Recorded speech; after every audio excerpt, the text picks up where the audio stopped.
بسم اللہ الرحمن الرحیم بسم اللہ الرحمن الرحیم الحمد للہ وکفا وسلام علی عباده الذین اصطفى وعلى آلہ واصحابہ المجتبى اما بعد فاعوذ باللہ من الشیطان الرجیم بسم اللہ الرحمن الرحیم ان المبذرین كانوا اخوان الشیاطین وكان الشيطان لربه كفورا وقال صلى الله عليه وسلم لا تزول قدم ابن آدم حتى تسأل عن خمس عن عمره فيما أفناه وعن شبابه فيما أبلاه وعن ماله من أين أنفقه وأين اكتسبه وعن علم فيما عمل أو كما قال صلى الله عليه وسلم. بزرگان محترم، قابل احترام عزیز بزرگوں، نوجوان بھائیوں، گزشتہ مجلس میں دو باتوں پر گفتگو کرنے کی بات ہوئی تھی. ایک بات گزشتہ مجلس پر مکمل ہوئی کہ ہمارے معاشرے میں شراب اور نشے کی لت اتنی زیادہ عام ہوتی جا رہی ہے کہ بالکل نوجوان بچے اس نشے کی عادت کی وجہ سے اپنی زندگیوں کا تک سودا کر رہے ہیں اور معاشرتی اعتبار سے، سماجی اعتبار سے یہ ایسی لعنت ہے کہ جس کا اثر انفرادی بھی ہے اور اجتماعی بھی ہے. خود اس بیماری کے اندر مبتلا ہونے والا آدمی اس کے برے اثرات سے وہ خود متاثر ہوتا ہے، اور جس معاشرے، جس ماحول اور جس علاقے اور بستی میں ایسے لوگ ہوتے ہیں تو پھر وہ پوری بستی متاثر ہوتی. گزشتہ میں نے 2-3 مثالوں سے اس بارے میں آپ کی خدمت میں بات رکھی تھی. ضرورت اس بات کی ہے کہ محلوں میں، علاقوں میں ایک نظام بنایا جائے اور اس نظام کو بنا کر مؤثر طریقے سے ان شراب کی لت میں مبتلا گانجے، چرس، افیم اور وائٹنر وغیرہ کا جو نشہ ہے اس میں مبتلا افراد سے ملاقات کی جائے، ان کی کاؤنسلنگ کی جائے اور ان کے بڑوں تک بھی پہنچ کر اس سلسلے میں کوئی مثبت کام کیا جائے. کام کرنے والوں کے لیے بہت میدان ہے، کام کرنے والوں کے لیے بہت میدان ہے، لیکن اگر کوئی آدمی یہ چاہے کہ مجھے کیا ہے، مجھے تو اپنا اور اپنے گھر بار کا سوچوں گا، تو پھر گھر کے بازو بھی آگ لگے گی تو اس کو کوئی احساس نہیں ہوگا. حالانکہ مسلمان قوم اس مقصد کے لیے بھیجی گئی ہے، تأمرون بالمعروف وتنہون عن المنکر. یہ ہمارا خصوصی امتیاز ہے اور اسی مقصد کے تحت اس امت کو اللہ رب العزت نے پیدا بھی کیا. اور علماء فرماتے ہیں اخرجت للناس کا ایک ترجمہ ہے برپا کیا گیا، یعنی تمہیں اللہ نے اسی مقصد کے لیے بھیجا ہے، تأمرون بالمعروف وتنہون عن المنکر. بہرحال اللہ مجھے اور ہم سبوں کو اس زاویے پر غور کر کے اس کے لیے صحیح حکمت عملی اختیار کرنے کی توفیق عطا فرمائے. دوسرا مسئلہ جس پر ہماری گفتگو ہونی ہے وہ ہے شادی بیاہ کا معاملہ۔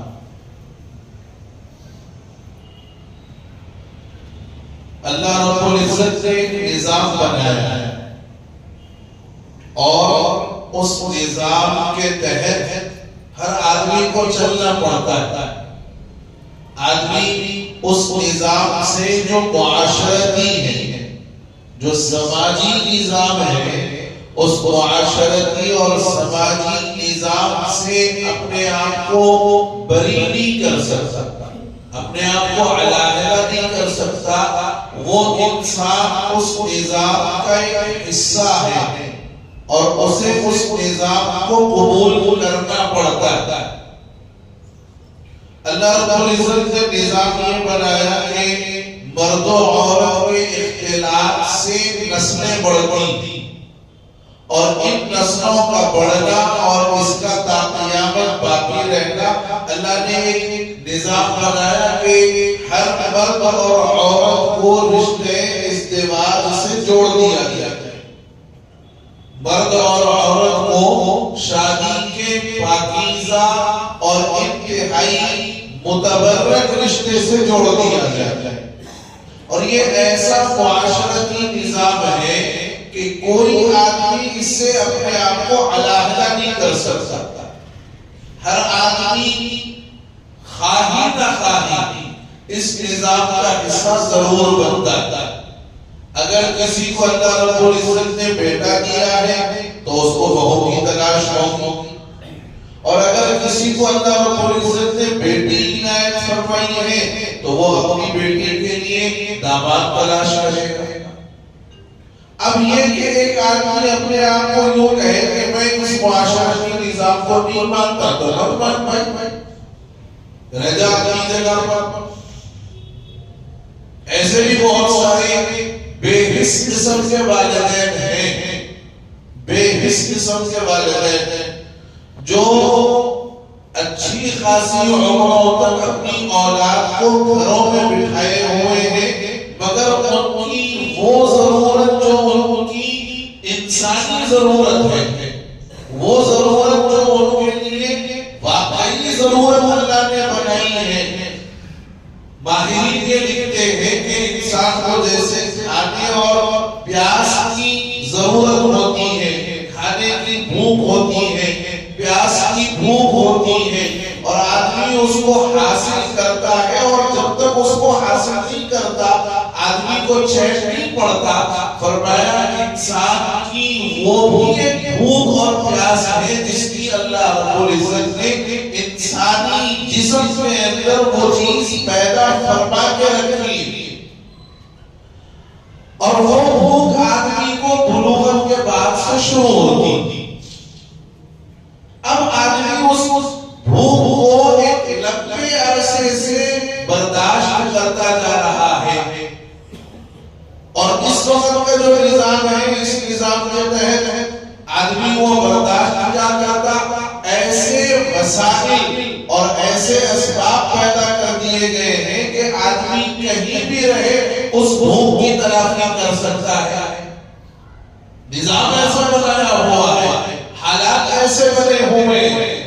اب پھر بھی وہ مسلمان لڑکے لڑکیاں یا غیر مسلم لڑکے لڑکیاں جو عمروں کے بڑے حصے تک پہنچ گئے اور اب تک اس کی فطری ضرورت کی تکمیل نہیں ہوگی، تو اس کے نتائج جو ہو رہے ہیں وہ پورے معاشرے کے سامنے، اس کو بیان کرنے کی ضرورت نہیں۔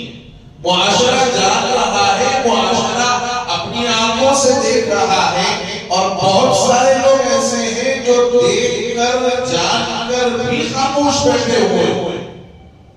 حدیث میں فرمایا گیا کہ جب لڑکا اور لڑکی بالغ ہو جائے اور اس عمر کو پہنچ جائے کہ وہ رشتے ازدواج میں جڑ سکتے ہوں، اور والدین باخبر ہیں کہ ہمارے بچے اس لائق ہو چکے ہیں کہ اب ان کا نکاح کیا جانا چاہیے، یہ نکاح کے لائق ہے، اور اس کے باوجود اگر والدین اپنی اولاد کا نکاح نہ کریں اور خدا نخواستہ یہ اولاد کسی گناہ مبتلا ہو جائے، جنسی ضرورت کی تکمیل کے گناہ میں مبتلا ہو جائے، زناکاری میں مبتلا ہو جائے، فرمایا اس زناکاری میں مبتلا ہونے والے ان اولادوں کا گناہ تو ہوگا ہی ہوگا، لیکن اس گناہ کا وبال والدین کی گردن پر بھی رہے گا۔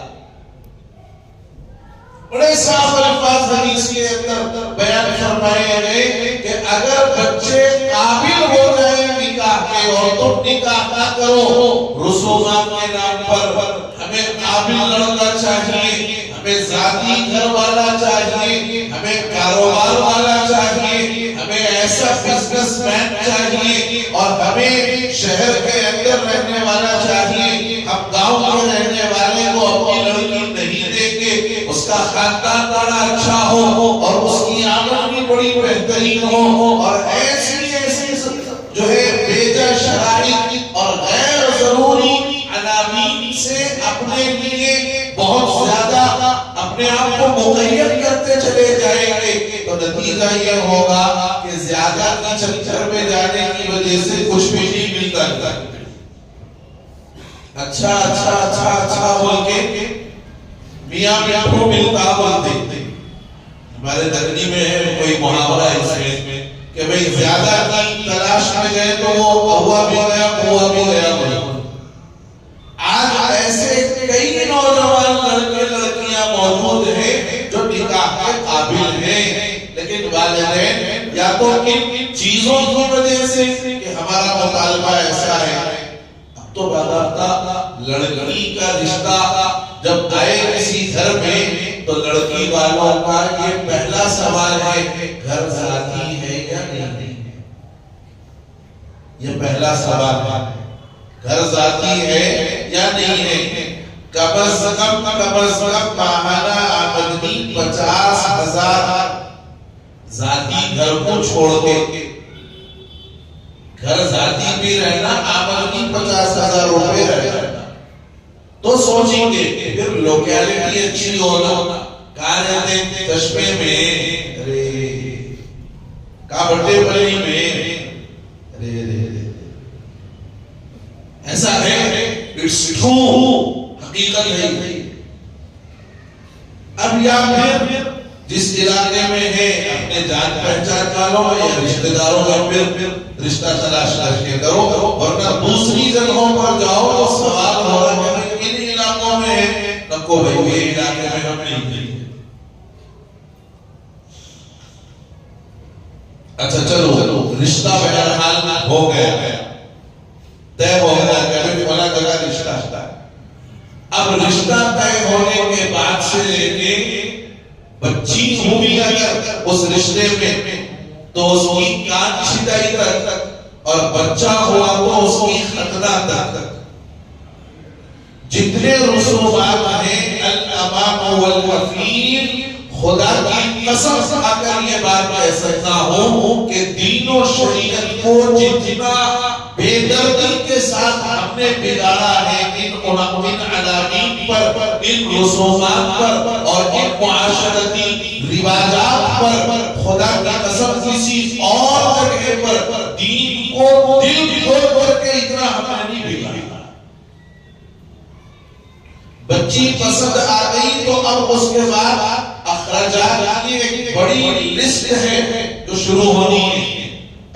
پہلی ملاقات 2 جگہ گئے جا کے دیکھ لیے بس، اب اس کے بعد کئی طرح ہمارے وہ خالو بھی آتے بولے، وہ ہمارے ماموں بھی آتے بولے، اور وہ فونا آتے بولے، اس عنوان پر کم از کم 4 سے 5 چکر لڑکی والوں کے گھر، اور لڑکی والے مطلب بیچارے اس امید پر، یقین ان کو بھی نہیں ہے لیکن امید پر کہ شاید ہماری بچی کا رشتہ ہو جائے گا، خاندان میں ذرا نام ہوگا، اور یہ بھی ہمارے اوپر الزام ہے کہ بچی والے ایسے بالکل فقیر قسم کے ہیں کہ گئے تو جو ہے کھانے کو نہیں پوچھے، چائے پانی پہ جو ہے معاملہ نپٹا دیے، یہ لازم بولتے ہیں، یہ لازم بولتے ہیں۔ تو اب باپ اس امید پر کہ شاید اچھی جگہ ہے، رشتہ ہو گیا تو بچی کی زندگی اچھی ہو جائے گی، جب آئے جب انہیں 3,000 4,000 8,000 اور اگر لیول بڑا ہے تو اس کے اعتبار سے خرچ بھی بڑا، کئی مرتبہ یہ خرچ ہو جاتا. اس کے بعد فائنلی جا کے جب بچی کا رشتہ طے ہو گیا اور سب کو پسند آ گئی، اپنے ساتھ انگیجمنٹ رسم کا معاملہ ہے. رسم کے معاملے میں آپ بلا مبالغہ یہ بات عرض کر رہا ہوں، ایک غریب اور متوسط گھرانے کا شادی اور ولیمے کا خرچ نکل جاتا جتنے میں آج انگیجمنٹ کی دعوتیں ہو رہی. بلا مبالغہ 150 سے 200 سے 250 300 افراد صرف اس عنوان پر انگیجمنٹ کے عنوان پر، اور پھر وہ ساری چیزیں پکوان کے اعتبار سے، اور پھر اس کے بعد وہ رسم جاتے وقت ہمارے پاس شہر کے اندر نظام رواج، پھلا لے کے آنا، مٹھائیاں لے کے آنا، وہ بری لے کے آنا، وہ پھولا لے کے آنا اور یہ لے کے آنا.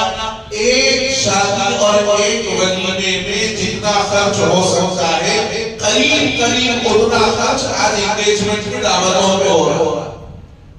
کبھی غور کریں کہ وہ جو بوجھ ڈالا جا رہا ہے لڑکی کے باپ پر، لڑکی کے گھر والوں پر، کبھی سوچ کے دیکھو کہ بیچارہ کیا کر کے جو ہے اپنی اولاد کے واسطے اتنی قربانیاں دینے کے لیے تیار ہو جاتا ہے، صرف امید پر کہ میری لڑکی کی زندگی آگے جا کے اچھی ہو جائے.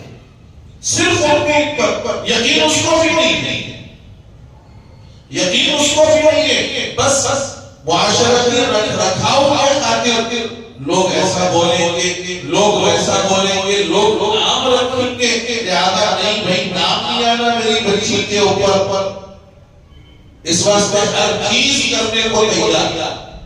رسم ہو گیا، اب رسم ہونے کے بعد سے لے کے شادی ہونے تک ایک دھڑکا ہے. کب کینسل کر دیتے نہیں معلوم، کب کینسل کر دیتے نہیں معلوم. کوئی بھی عنوان لگا سکتے ہیں. ہمارے رسم کی دعوت، آپ کے رسم کی دعوت میں ہمارے داماد کو نہیں پوچھے،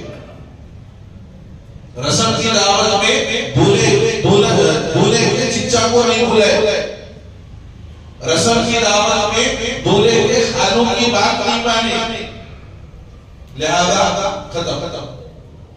اچھا پھر اس کے بعد رسم میں آئے تو لڑکی کو جو ہے انگوٹھی چڑھانا ہے، سونے کی انگوٹھی چڑھانا، پیر میں جو ہے پائل چڑھانا. لڑکے کو بھی باضابطہ آج کل اہتمام سے گولڈ رنگ ہونا، اور بعض لوگ آج کل ڈائمنڈ رنگ بھی ڈالتا ہے، ڈائمنڈ رنگ ڈالتا ہے.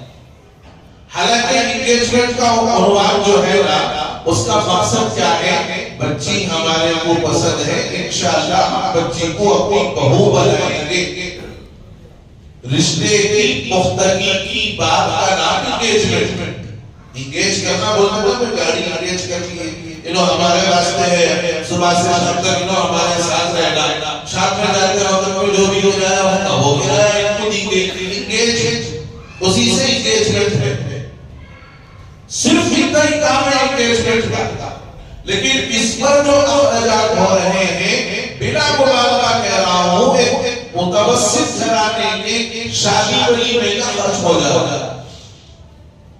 پھر اس کے بعد بہرحال رشتہ طے ہو گیا، پختہ ہو گئی بات، کوئی دھڑکا نہیں ہوا، انہوں بھی تیار تھے، انہوں بھی تیار تھے.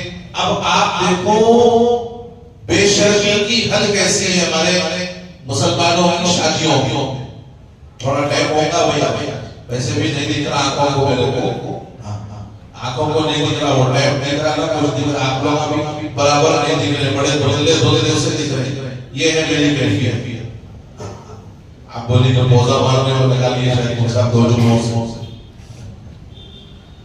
تو اب بے شرمی کی جو حد ہے ہمارے معاشرے میں، کب سے آپ دیکھو آپ رسم ہو گیا، ایک بے شرمی عام ہو گئی. اب اس کے بعد فہرست ڈلیوری باضابطہ کہاں پر؟ چار مینار کے پاس اسٹیشنریوں میں فہرست ڈلیوری اس میں سب لکھا ہوا ہے، سب لکھا ہوا ہے. کتنا دے رہے ہیں آپ، خالی وہ لکھنا ہے. کتنا دے رہے ہیں آپ وہ لکھنا ہے، باقی سب لکھا ہوا ہے. اور باضابطہ وہ پوشاکے اگر رہے تو وہ لوگ باضابطہ اپنا کمیشن کی بات کرتے، جوڑے رقم پہ ان کا کمیشن ہے. جیسے گھر دلانے اور دلانے والوں کا گھر کے ریٹ پر کمیشن ہوتا ہے، یہاں جوڑے کی رقم پر کمیشن ہے. مشاہدوں کا اتنی جوڑے رقم ہے تو اتنا ہے تو اتنا، پھر انہوں بارگیننگ کراتے. مشاہدہ نہیں 1.5 لاکھ نہیں ہو سکتے، لاکھ روپے دیتے، گاڑی بھی دیتے. پھر وہ سب الگ فرنیچر، ماں پورے لوازمات. یہ باضابطہ فہرستیں چل رہی، بازاروں میں فہرستیں چل رہی. کیا یہ فہرست ملنا کس بات کا دلیل ہے؟ یہ فہرست ملنا اس بات کا دلیل ہے یہ ہمارا پوتا بالکل نکما ہے، ناکارہ ہے، انہیں کچھ کام کے لائق نہیں ہے. اس کو بھیک کے نام پہ دیو، وہ بھیک لے کے انہیں تھوڑے دن اچھا رہتا، اس کے بعد میں پوری زندگی لے کے چلی گا، کوئی گارنٹی نہیں. یہ فہرست اس بات کی دلیل ہے. اور باضابطہ جا کر ہمارے مسلمان معاشرے میں وہ فہرستوں کو لایا بھی جا رہا، وہ بٹھا کے دکھایا بھی جا رہا، اور پھر اس کے بعد وہ دیکھ کے یہ پوچھا جا رہا اگری اتنے میں بھیجا کر دوبارہ پڑتا، اتنے میں اپنے آپ کو بیچ لیتا، غلام بن جاتا. پوچھا جا رہا اگری اتنے میں ریڈی، اوکے، نہیں کچھ اور بارگیننگ کر کے بڑھانا ہے قیمت. لاکھ روپے نہیں 2 لاکھ روپے میں ہونا، مسجد میں تو عمل ہو رہا لیکن پیچھے سے 2 لاکھ نقد لے دے رہے. عقل مسجد میں کیا بولے بھائی، سنت پہ عمل ہوا ماشاءاللہ. مدینہ منورہ کی مسجد میں بڑا زبردست بہترین جو ہے نا نکاح کی مجلس کی خطبہ نکاح پڑھایا گیا، لیکن یہاں خطبہ نکاح اصل میں پڑھا لے رہا اور وہاں شادی خانے کو 11 بجے تک نہیں جا رہا، 11 بجے نہیں جا رہا. اور حل یہ ہے کہ مسجد میں نکاح پڑھانا صرف معاشرتی دکھاوا ہو گیا. مسجد میں نکاح پڑھانا صرف معاشرتی دکھاوا ہو گیا. کیا بولے تو یہ ٹائم تک جتنے بھی آئے بھائی خاندان والے ذرا بھونوں کو، چچاؤں کو، ماماؤں کو لے کے آگے نکاح پڑھا لیا. اس کے بعد میں ان کو بھی چھٹی، ان کو بھی چھٹی، انہوں جا کے اپنے کاما کرنا، انہوں جا کے اپنے کاما کرنا. اس کے بعد میں یہ بیل وہ جو پورے فانوسوں کے ساتھ، وہ پورے بینڈ کے ساتھ، وہ پورے باجے کے ساتھ، جتنی عقیدت کے ساتھ مسجد میں خطبہ نکاح ادب کے ساتھ، احترام کے ساتھ، مسجد کے تقدس کا لحاظ کرتے ہوئے پڑھایا گیا تھا، وہ سارے تقدس کو ملیامت کرتا وہ بینڈ کی چکر میں. اور بات یہ ہے کہ وہ بینڈ ہوا بھی تو اتنی دیر تک وہ بینڈ کا معاملہ چل رہا. اب تو لوگوں کے پاس پیسوں کی ریل ہے، پیسوں کی ریل میں ہے. ابھی کل کے شاید اخبار میں آیا یا پرسوں کے اخبار میں آیا، دعوت چل رہی ہے، باراتیاں جا رہے ہیں اور نوٹا ہی اڑائے جا رہے ہیں، نوٹا اڑائے جا رہے ہیں. لعنت ہے ایسے لوگوں پر جو اپنے مال کو، اب یہ نہیں معلوم لوگوں کے حلال کا ہے کہ حرام کا ہے. حلال کا ہے تو اڑا دے، حلال کا اگر رہا محنت کر کے کمائے، پسینہ ٹپکا کے کمائے، عاجزی منتیاں کرتے ہوئے کمائے، تو 1 روپیہ بھی گیا تو دل کو بڑا افسوس ہوتا. تو لازم بات ہے کہ یہ مال حلال کا تو نہیں ہوگا، حلال کا رہتا تو درد رہتا تھا، لیکن حرام کا ہے. اس لیے بارات جاری تو پیسوں کی گھنٹیاں اڑائی جا رہی ہیں، 20 کے نوٹا، 10 کے نوٹا، 50 کے نوٹا اڑا رہے ہیں. کیا بولے اب ایسی شادی کرے ہم اپنا مال لٹائے رہے. بے وقوف گدھے، بھیڑ نہیں کے اپنا مال لٹا کر کے تم نے پوری دنیا کے سامنے اور جتنے لوگ اس وقت موجود تھے ان ساروں کے سامنے اپنے آپ کے حرام مال کے استعمال کرنے والا ہونے کا ثبوت دے دیا.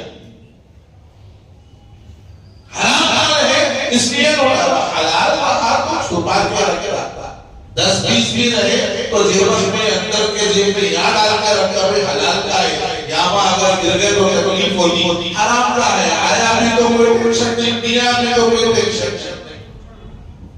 آج جو صورتحال نکاحوں کے نام پر ہو رہی ہے، یقین جانو ایک باپ جب اپنی بیٹی کا نکاح کر رہا ہے، میں تھوڑے سے موٹے الفاظ میں یہ بات عرض کر رہا ہوں کہ گویا اس ایک وقت کے کھانے کے لیے اور اپنی بیٹی کی زندگی اپنے گھر سے ہٹا کر دوسرے کے ہاتھ میں دینے کے لیے باپ کی پوری زندگی کی نیلامی ہو رہی ہے، باپ کی پوری زندگی کی نیلامی ہو رہی ہے، اور ایسی نیلامی جس میں کوئی بولی لگانے والا نہیں، لیکن جتنے جا رہے ہیں سب جا کر تماشائی کھڑے دیکھ رہے ہیں کہ اس کی نیلامی کا تماشا کیسا ہوتا ہے اور اس کی نیلامی کا سودا کیسے ہوتا ہے۔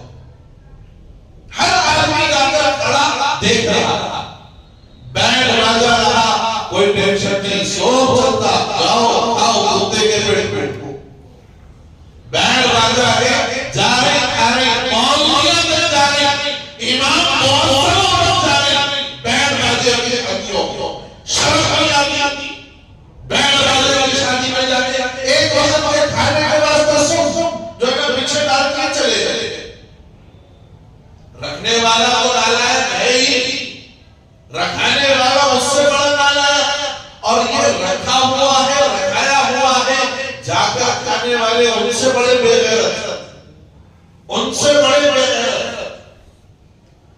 بہن کی شادی میں جا کے جو کھا رہے ہیں بے غیرت میری نکاح، صاف الفاظ، اتنے بے غیرت ہے، ایک وقت میں ذرا اچھا مراد ملتا ہوں کہ سب پہ آنکھوں پہ پٹیاں ڈال کے کھا لیتا۔ ارے ہم اگر اس چیز کا ختم کرنے کا ہم اگر عزم نہیں کریں گے تو کون سا وقت کریں گے؟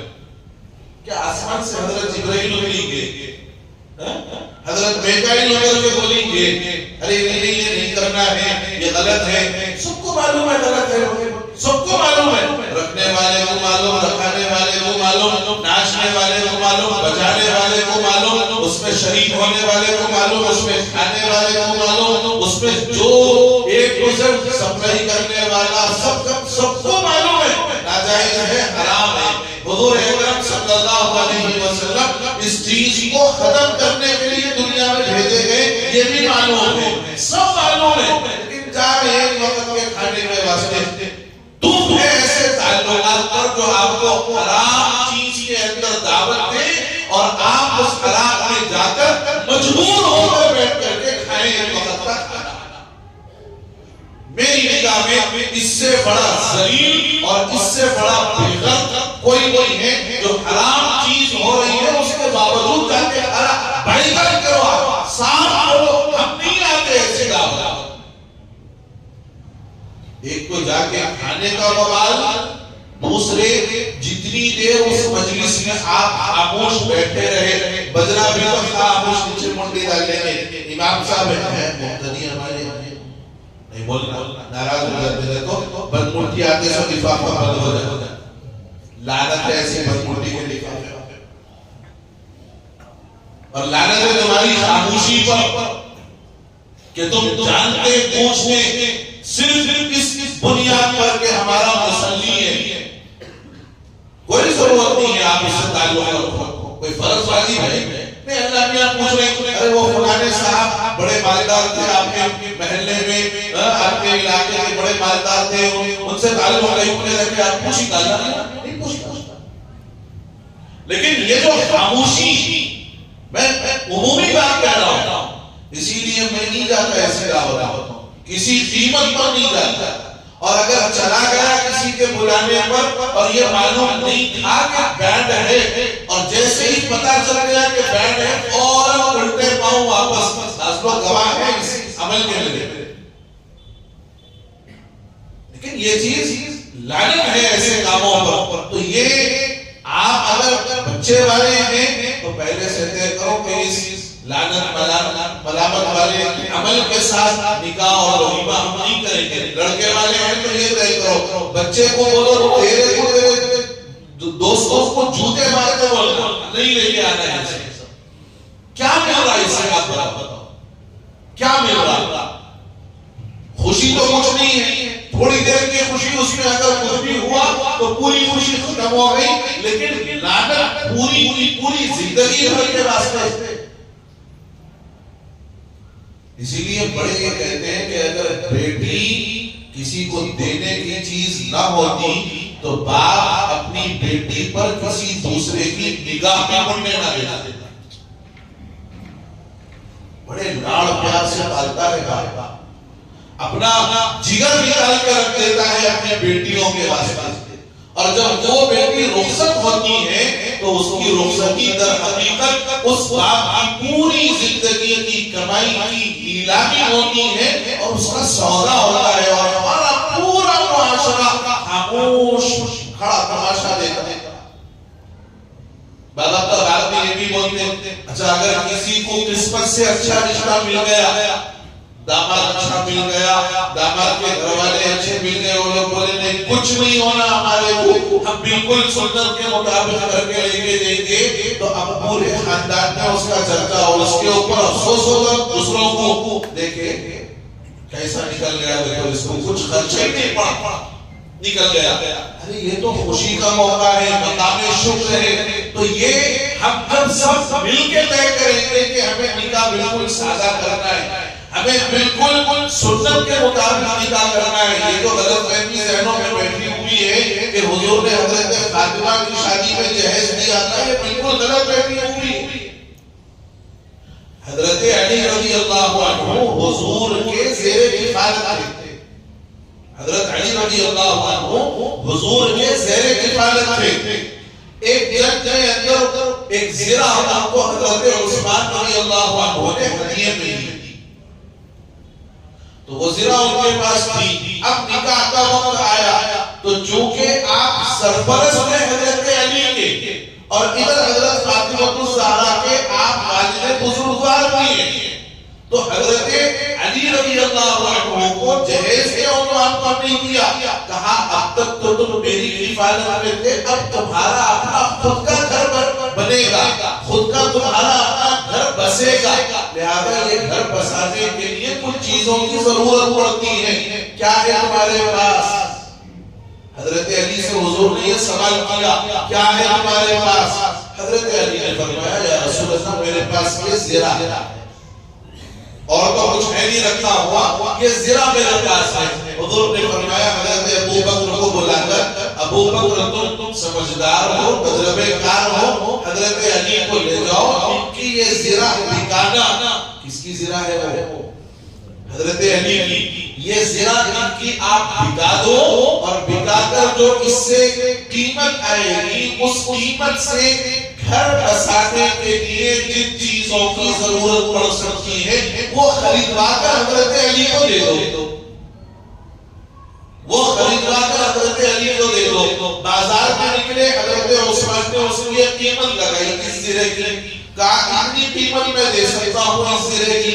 حضرت علی نے وہ سودا منظور کر لیا, قیمت حضرت عثمان نے دے دی. قیمت دینے کے بعد حضرت عثمان نے کہا علی تو جب میں بار بار جاتے آتے رہتے ہوں, یہ زرہ میری طرف سے پھر تحفہ رکھ لو, یہ زرہ میری طرف سے پھر تحفہ رکھ لو. اب جو قیمت آئی تھی وہ زرہ بیچ کر کے آئی تھی جو حضرت علی کی تھی, اس زرہ کی قیمت سے گھر چلانے کا جو سامان ہو سکتا تھا, کچھ اس کے اندر گھڑے تھے, اس کے اندر ایک گدا تھا, اس کے اندر ایک مشکیزہ تھا, اس میں ایک چکی تھی, جو گھر کی ضروریات کے لیے بیسک نیڈز جو ہو سکتی ہیں, وہ ساری چیزیں حضرت علی نے خود خریدی. آج تو بول رہے ہیں مہاراجہ فرنیچر ہونا 1.5 لاکھ کا ہوگا, یا نہیں سمجھ میں آیا تو وہاں شالیمار پہ دیکھ لو, آپ نام پلی پہ دیکھو, الرحیم پہ دیکھو, نمائش کے ساتھ بھگاتا نامہ لے رہے کہ کیٹرنگ کو دیئے تو یہ فلا کیٹرنگ کو دینا. شرم نہیں آئی ہمارے بارے, یہ مطالبے کر کے کھانا اور یہ منگ کے کھانا اور اپنی اولاد کا, اپنے بیٹے کا